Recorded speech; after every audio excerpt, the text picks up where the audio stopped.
even though this happened a week ago on September 8th, basically as we finished recording the last podcast, we heard the news that the Queen died. So this is our first podcast since then, and in memory of the Queen, I am having a cup of Yorkshire Gold black tea. Long live the Queen, King. I don't know what's appropriate to say. Perhaps nothing, since we're Americans. That's good. That's true. But the whole world is united in mourning the Queen, right? Oh, well, maybe. I feel like Except in China, Ireland. We went two different directions here. Yes, I was saying something and then got interrupted. How does that feel, Chris? I now understand you, Shelley. Yeah, I definitely think in China they're not too happy that some people in Hong Kong have been commemorating the Queen.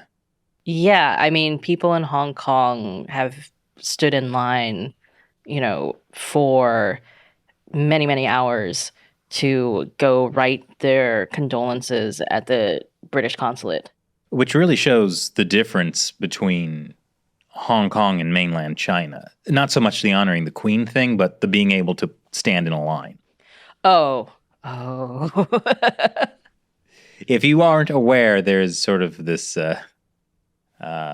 stereotype that they're not great at lining up. I don't.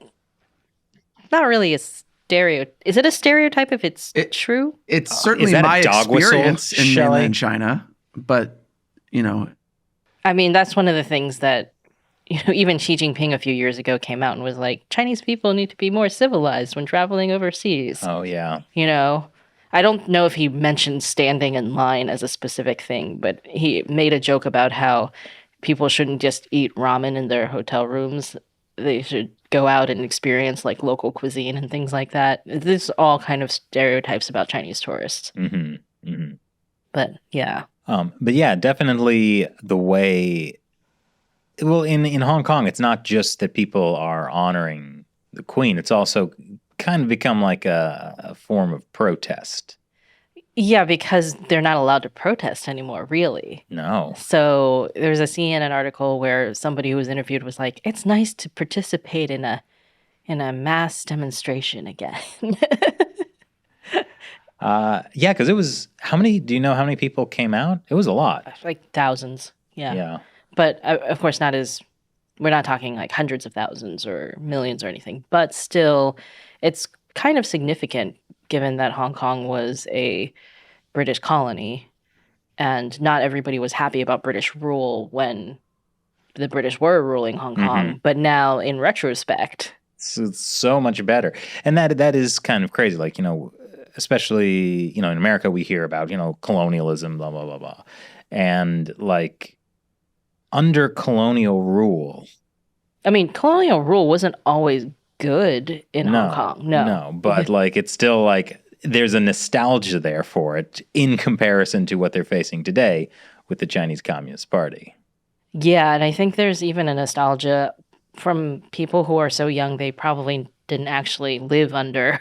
Didn't have to go through any of the bad times. No, not just that, but just like they were born after 1997. Yeah. So they actually never experienced the colonial rule. But given what is going on with Hong Kong right now, there is that feeling that like things were better back then. Like some Hong Kong actor actually had to come out and apologize for saying some nice things about the Queen and how Hong Kong flourished under the Queen's rule. And then he came out with a video on Weibo or something where he apologized for saying that and said like, long live the motherland kind of stuff. Well, which Chinese official was like, clearly there needs to be more work at decolonization in Hong Kong? Oh, that was I think that was Ta Kung Pao. That was like the the Hong Kong newspaper. Yeah, it's a CCP newspaper. Yeah, but yeah, so there's a lot of kind of tension over that, and I'm not surprised that this is being seen as a subtle kind of protest. Yeah, and we were joking about how maybe Queen Elizabeth has managed to now violate the national security law. Well, since the CCP is regulating reincarnation, maybe they can still get her. Get her. I mean, I don't know that they I guess it depends on your definition of the universe, right? Because doesn't the national security Wow, we're getting deep. the national security law has some clause that it's like it's not confined by extraterritoriality. Yeah, it can apply to anyone in the world, but really there's nothing that says it's limited to just this world. Yeah, like I mean, they would what be if you're in stupid to in do the that. spirit realm, right? Well, or right. on the moon. They got to think ahead. Yeah. When China conquers the moon, people who violate Hong Kong's national security law on the moon need to be arrested. Or Mars, any form of hyperspace travel. I mean, this is. I think it's so sad seeing what's happening in Hong Kong because we haven't really seen this in our lifetime, like a free place being directly taken over by a communist government. Because I feel like when, after the fall of the Soviet Union or right around that time, you kept seeing the opposite, right? Where like former communist countries are now becoming democratic and things like that. But this is the reversal.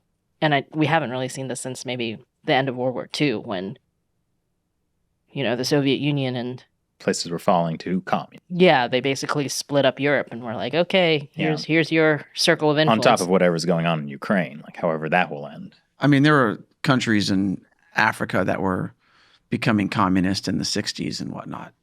Of course, that was also still not in our lifetimes. But there was a global push in that era for communism, right? A lot of countries wanted to try it, and there's these kind of revolutions, and they were largely backed by the Soviet Union. But yeah, there aren't really countries now that are actively trying to be communist that aren't like on a big scale.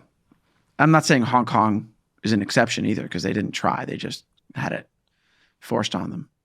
And I think this is sad because, I mean, obviously true communism has never been tried, so we got to keep trying. But I feel like the most ironic thing about Hong Kong needs to work on decolonization is recently the CCP has done this whole propaganda push of saying, Hong Kong actually never was a British colony.